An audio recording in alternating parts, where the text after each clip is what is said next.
নমস্কাৰ, মোৰ নাম পল্লৱ চক্ৰৱৰ্তী। মই কোম্পানীৰ লগত জড়িত হোৱা আজি প্ৰায় 3 বছৰ হৈছে। স্পেচিয়েলি মই মানে মইতো ইয়াৰ গোটেইখিনি প্ৰডাক্টে ইউজ কৰিছোঁ। মোৰ লাষ্ট ইয়াৰ আৰু ৰিচেণ্টলি 19 আগষ্ট মোৰ এটা বৰ ডাঙৰ এক্সিডেণ্ট হৈছিলে। সেইটো চাগে বহুতে গম পায়। মই মৰাৰ পৰা বাচি আহিছোঁ। মই যদিও ডাক্তৰৰ দৰৱ খাইছিলোঁ, মোৰ এনেকুৱা কিছুমান আছিলে যিটো ডাক্তৰৰ ইতিহাসত নাই। সেইটো এক্সিডেণ্ট যদিও হৈছিল, মোৰ মানে ইনাৰ গোটেই প্ৰব্লেমটো হৈছিলে। আমাৰ কৌশৱ ছাৰহঁতে চবেই গৈছিলে জানে। ইয়াৰ প্ৰভাৱ কি হ'ল, ইয়াৰে কেলছিয়াম পৰা আৰম্ভ কৰি গোটেইকেইটা খোৱাৰ উপৰিও মই ৰিচেণ্টলি মোৰ কি হৈছিলে, অলপ জিন কৰিছিলে, হাতটো অলপ কিছুমান বিষায়। সেই সময়ত আমাৰ মৰিংগা বুলি যিটো আহিছিলে, মৰিংগাটো যেতিয়া মই আমাৰ চেত্ৰী ছাৰৰ লগত তলুকা দাস ছাৰৰ লগত মই কনচাল্ট কৰিলোঁ, তেতিয়া ছাৰহঁতে ক'লে যে আপুনি মৰিংগাটো ইউজ কৰক। আৰু মই তেতিয়া মৰিংগাটো ইউজ কৰিছোঁ আজি প্ৰায় 15 দিনমান হৈছে। মোৰ যিটো হাতৰ জিনজিননি আছিলে বা অলপ অলপ যিবোৰ বিষ আছিলে, সেইবোৰ আজি 15 দিনত সেইটো সম্পূৰ্ণৰূপে নাইকিয়া হৈ গৈছে। কেলছিয়ামৰ কাৰণে বা এনেকুৱা কিছুমান আইৰণৰ হৈছিলে, সেই কিজিন কি হ'ল, মই আজি জইন কৰাৰ পৰা খুব বেছি কেতিয়াবা 2 মাহ বা 3 মাহ নাখাওঁ, কিন্তু 95 আৰু সেই 95টো কণ্টিনিউৱাছ কৰি আছিলোঁ, যাৰ কাৰণে নেকি আজি মই এই জীৱনটো পুনৰ পাবলৈ সক্ষম হ'লোঁ।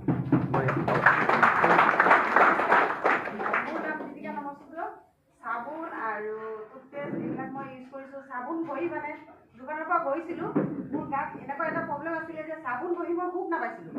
ক'ত গ'লে মই ভাল চাবোন পাম। গা ধুই আহিলে 10 মিনিট মোৰ যায় দৰ্জা বন্ধ কৰি খজুতি। তাৰপিছতে ইয়াত আহি মই চাবোনটো লগাই বহুত ভাল পাইছোঁ, টুথপেষ্টো লগাই বহুত ভাল পাইছোঁ। আৰু এতিয়া খাবলৈ আছে, খোৱা নাই, খালি বেচা-ধন্দা কৰিছোঁ যে খালে মানে ডাক্তৰবিলাক যাব। নমস্কাৰ। ময়ো এই ইণ্ডাষ্ট্ৰীত বিশেষকৈ অসুখৰ কাৰণে আহি বিজনেছ কৰিলোঁ। মই 10 বছৰতকৈও ওপৰত মই ৰোগত ভুগি আছোঁ। যিহেতু মোৰ পেটৰ সমস্যা আছে, মোৰ 2জনী ছোৱালী, সৰু ছোৱালীজনী জন্মৰ অলপ দিনৰ পাছৰ পৰাই মোৰ সেইটো ষ্টাৰ্ট হৈছিলে। এইফালৰ পৰা পেটটো গাজে আৰু মই বস্তু খাব নোৱাৰোঁ। খালে মোৰ পেটটো অনবৰত তাৰমানে ফুলি থাকে। বহুত ডক্টৰৰ মই চিকিৎসা কৰিছিলোঁ যদিও মই কিন্তু সম্পূৰ্ণ কিউৰ হোৱা নাছিলোঁ। মেডিচিন খাই থাকোঁতে মোৰ অলপ ভাল লাগি থাকে, কিন্তু এৰি দিলে আকৌ হয়। তেনেকৈ হস্পিটেল ইখনৰ পৰা সিখন, ইখনৰ পৰা সিখন, তেনেকৈ গৈ মই প্ৰফেচাৰৰ লগতো 3 মাহ দিন কোৰ্চ কৰিছিলোঁ। লক্ষ্মী চেবাৰ ডিব্ৰুগড় যিখন এজন আছে ধানোৱাৰ বুলি, তেখেতৰ লগত। তাৰপিছত লাষ্টত মই বহু গাঁৱলীয়া যিবিলাক ঔষধ বহুত তেনেকৈও খালোঁ, বড়ি টাইপতো খালোঁ, জুলীয়া টাইপতো খালোঁ, তেনেকুৱা ধৰণৰ। তাৰপিছত গৈ মই পতঞ্জলি লাষ্ট সেইবোৰ এৰি মেলি মোৰ মানে ভিতৰত ভয় সোমাই গ'ল। মই ইমান যে মেডিচিন খাইছোঁ, মোৰ যদি কেনেবাকৈ ছাইড এফেক্ট হৈ আহে মোৰ কি হ'ব। মোৰ ছোৱালীজনী, মই সদায় ভগৱানক খাটিছিলোঁ যে প্ৰভু মই মোৰ ছোৱালী 2জনীৰ সন্মুখত মই জীয়াই থাকিব বিচাৰোঁ। আৰু এই ধৰণে কৰি থাকোঁতে 3 মাহ দিন তাৰপিছত মই পতঞ্জলি খালোঁ, এইবিলাক এৰি মেলি। তাৰপিছত পতঞ্জলি খায়ো মই ভাল নাপালোঁ। তেখেতে মোক ক'লে যে আপুনি এটা কাম কৰক বাইদেউ, হালধি আৰু মধু খাওক। আৰু তেখেতৰ কোৱা মতে মই আকৌ তেনেকৈও খালোঁ, ভাল নাপালোঁ। যোনে যি কয় মই সেইটোৱে খাওঁ। গুড়ৰ লগত কোনোবাই ক'লে যে মানিমুনি বড়ি বনাই খাওক, তেনেকৈ খালোঁ। বহুত তেনেকৈ কৰিও ভাল নাপায়। আকাশীলতা আপোনালোকে প্ৰত্যেকেই চিনি পায়। মই মানে জীয়াই থাকিবৰ কাৰণে যোনে যি কয় খাবলৈ ধৰিলোঁ। আকাশীলতাও মই বহুত দিন খালোঁ, কিন্তু মই কেনেকৈ ভাল হওঁ সদায় মোৰ সেইটোৱে একমাত্ৰ মই চিন্তালৈ ভগৱানক ৰাতি যেতিয়াই সাৰ পাওঁ তেতিয়াই মই ভগৱানক প্ৰাৰ্থনা কৰোঁ। এনেকৈ আহিয়েই মই মোৰ আপলাইন STC লিডাৰ মিলন লাহন ছাৰক মই মোৰ ঘৰুৱা মানুহৰ ঘৰতেই বহি আছিলে তেখেত। মই তেতিয়া সময়ত কাৰো ঘৰলৈ নাযাওঁ। আৰু মই সেইদিনা হাঁহ খেদাবলৈ গৈ এঘৰ মানে ওচৰতে বিয়া এখন আছিলে, সেই কথাটো তাহাঁতৰ ঘৰত সুধিবৰ কাৰণে, তাৰমানে বিশেষকৈ আমাৰ পৰিয়ালৰ মানুহ মৰিছিলে।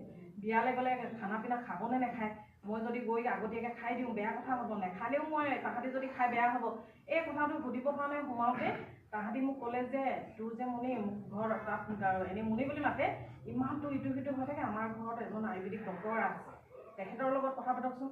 তেনেকৈ বুলি কোৱাৰ কাৰণে মই ছাৰৰ লগত কথা পাতিলোঁ। ছাৰে মোক ক'লে যে আপোনাৰ ভাল হৈ যাব। আয়ুৰ্বেদিক বুলি কোৱাৰ লগে লগে মোৰ লাষ্ট চিকিৎসা আছিল আয়ুৰ্বেদিকৰ। আৰু মোৰ বহুত অন্তৰৰ পৰা মোক ভাল লাগি আহিল। আৰু ছাৰক ঘৰলৈ মাতি নিলোঁ। তাৰপিছত মানুহজন শুই আছিলে, এনেকৈ মুখৰ ৰুম এটাতে উঠালোঁ। তেখেতে শুনি পেলাই শুই দিলে মানে মোৰ বেমাৰৰ নাম শুনিলেই একো গুৰুত্বই নিদিয়া হ'ল কোনো ঘৰখনত। তাৰমানে মানুহজনী মই কামো কৰি নিদিওঁ, কিন্তু ভিতৰত মোৰ যোনখিনি অনুতাপ হৈ থাকোঁ। আৰু লাহে মোৰ কি হ'ল, মেডিচিন খাওঁতে মোৰ মানে কি হ'ল, এনেকুৱা জ্বলা পোৰা হৈ যাব ধৰিলে, আপোনালোকে বিশ্বাস কৰে নহয়, মোৰ মুখে চুখে ঘাও হৈ যাব ধৰিলে।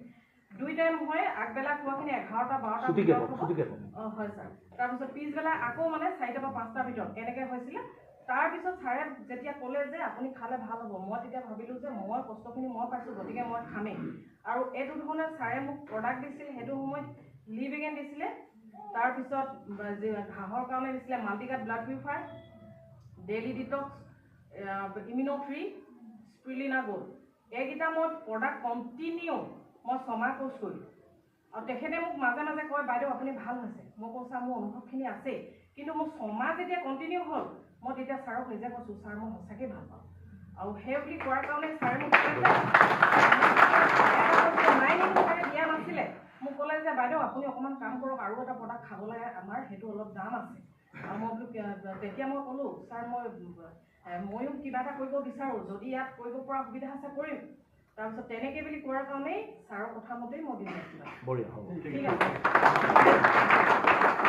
নমস্কাৰ মোৰ কুশ দাস মই 18 চনত মোৰ কিডনী ষ্ট'ন হৈছিলে আপোনালোক ডিব্ৰুগড়সকলে জানে আদিত্য হস্পিটেল তাতে এজন আছে আপোনাৰ প্ৰশান্ত সোণোৱাল ডক্টৰ তেওঁ কৈছিলে যে অপাৰেশ্যন কৰিব লাগিব আপুনি ডাঙৰ হ'ব তাৰপিছত মই আমাৰ ইয়াৰ ইউৰিক প্লাছ খালোঁ কিডনী ষ্ট'নটো ওলালে লগত মই ডিটক্স আৰু 95 খালোঁ মোটামুটি 18 চনৰ পৰা আজিলৈকে পাথৰ নাই সেইটো মোৰ নিজৰ মাজত মোৰ এছ'চিয়েটৰ লগত বাইকত আমি গৈ আছিলোঁ বাইক মই চলাইছিলোঁ সেইজনে অকণমান খেলি মেলি কৰিলে পৰিলে ইয়াত ডাঙৰকৈ ঘাঁ লাগিছিলে আজি নাই আমাৰ যিটো ওন হেলিং ক্ৰীম 4 দিনত মই মানে একেবাৰে মাংসলৈকে ঘাঁ লাগি গৈছিলে 4 দিনত শুকালে মোৰ মিছেছে কৈ আছে আপুনি ডক্টৰ আচলতে প্ৰডাক্টটো প্ৰমাণ পাবৰ কাৰণে মই কোনো টিটেনাছ একো লোৱা নাই আপোনালোকে চাব পাৰে এইডোখৰ মোৰ আজি 3 মাহৰ ঘাঁ কোনেও নকয় জ্বলা পোৰা ঘাঁ কণী নাখাব গাখীৰ নাখাব পকৰা ওলাই বুলি কয় নহয় এডোখৰ চব আপোনালোকে একো নাই ভাল হৈ গ'ল সেইটো মোৰ নিজৰ তাৰপিছত মই ইয়ালৈ অহাৰ আগত মোৰ ল'ৰা এটি আছিলে এতিয়া ছোৱালী এজনী আছে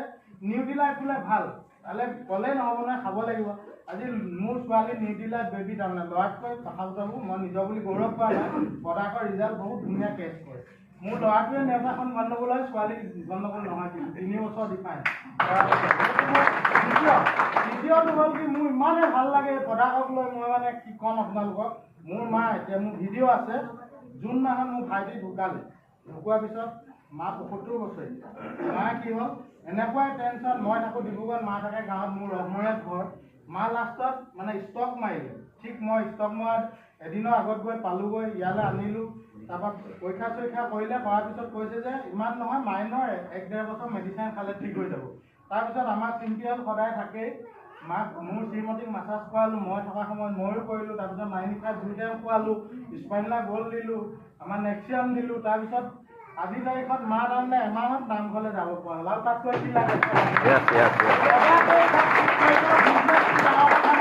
সদায় তেনেকুৱা প্ৰডাক্ট আপোনালোকে খালি ভয় নকৰিব দাম বুলি আৰু এই ডক্টৰক আপুনি 1.5 বছৰ মেডিচিন খুৱাওক মাক আমি আপোনালোকে চাব পাৰে চকী কাটি দিছিলোঁ লেট্ৰিন কৰিবৰ কাৰণে এতিয়াও মোৰ ঘৰত চকীখন আছে আজি তাৰিখত আপোনালোকে উমা ছাৰ মোৰ এছ'চিয়েট দেখিছে তেখেত ATC হয় মায়ে মানে মোৰ ভিডিঅ' আছে আমি হাজবেণ্ড ৱাইফে ধৰোঁ আকৌ ল'ৰাটোৱে ভৰিটো এনেকৈ দাঙি দিয়ে আজি তাৰিখত মা ক'লে হয় থেংক ইউ ভেৰি মাছ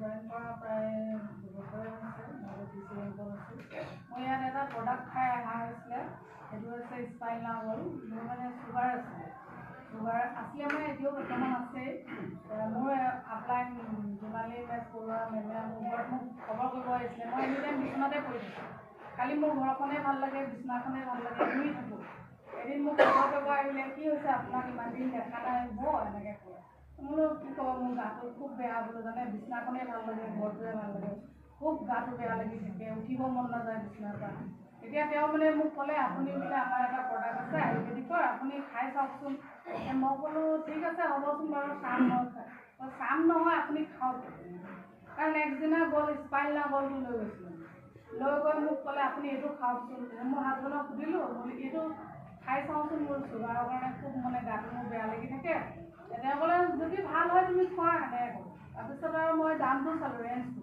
এতিয়া MRP আছিলে 1300 টকা তাৰপিছত মই মানে চাই পিনে ক'লোঁ বহক তেওঁ বহক কয় ময়ো তেওঁক বহক তেওঁ বোলো আপোনাৰ পৰাই মই কিনি খাম কিন্তু দামটো বহুত বেছি হৈছে 1300 টকা মই চাম বাৰু চিন্তা কৰোঁ এতিয়া তেওঁ ক'লে বোলে আপুনি চিন্তা কৰিবই নালাগে, মোক টেবুলত এনেকৈ ডাইৰেক্ট স্পাইনা গ'ল্ডটো থৈছে, আপুনি খাওক, পইচা আপুনি মোক দিলেও দিব, নিদিলেও নাই, আপুনি খাই ভাল হওক এনেকৈ।